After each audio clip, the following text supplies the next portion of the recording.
যৌবনের প্রথম ফাল্গুনে আমি তোমাকে ভালো আশা দিয়েছিলাম, ভালোবাসা দিয়েছিলাম, আর বাতাসের কানে কানে প্রতিদিন বলেছিলাম ধান ক্ষেতের আল ধরে চিরকাল আমরা হাত ধরাধরি করে হাঁটবো।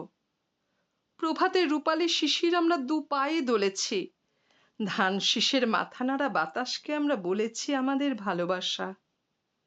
তুমি বলেছ ধান গাছেরা চিরকালই সবুজ, আমি বলেছি ধান শীষেরা চিরকালই সোনালী।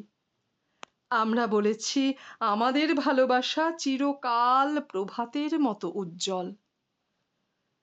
তারপর একদিন চমকিত হয়ে দেখলাম ধান ক্ষেতের বুকে দাউ দাউ দাবানল, আমাদের চলার আলে আলে লাল রক্তের ছড়াছড়ি। তুমি দেখলে ধান পাতারা লাল, আমি দেখলাম ধান শীষেরা লাল। আমরা দেখলাম কিষানের দাউ দাউ আগুন কলিজা। ধান গাছের মাথা নাড়া বাতাস আমাকে মুহূর্তে সাত কিষানির রক্তাক্ত হৃৎপিণ্ডের কাছে পৌঁছে দিল। আমার মনে হলো স্মৃতি মিথ্যে, প্রীতি মিথ্যে, ভালোবাসা মিথ্যে, সত্য আজ কিষানের হৃৎপিণ্ডে জ্বলন্ত বিক্ষোভে।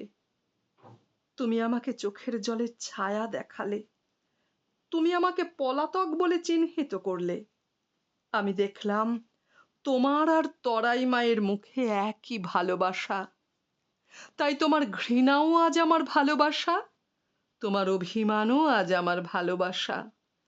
আর ভালোবাসা অহল্যা মাটির বুকে কিষানের ঘুম ভাঙা রক্তিম সংগ্রাম। আজ তাই তোমরা ঘর বাঁধো, তোমাদের ঘরের বেড়ায় মাধবীলতা দুলুক, আমরা আনন্দিত হব। আজ তাই তোমরা ঘর বাঁধো, তোমাদের ঘরের আঙিনায় সাদা আলপনায় লক্ষ্মীর পদচিহ্ন পড়ুক, আমরা উৎসাহিত হব।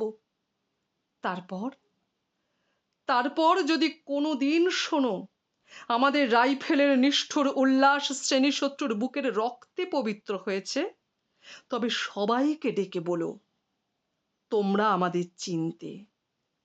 আর যদি শোনো শত্রুর উদ্ধত বেয়নেটের সামনে দাঁড়িয়ে আত্মসমর্পণ না করার অপরাধে একটি সীসার গোলক এক ঝলক রক্ত ঢেলে কাউকে বিদ্ধ করেছে, তবে মনে মনে বলো একদিন তাকে তুমি ভালোবেসেছিলে।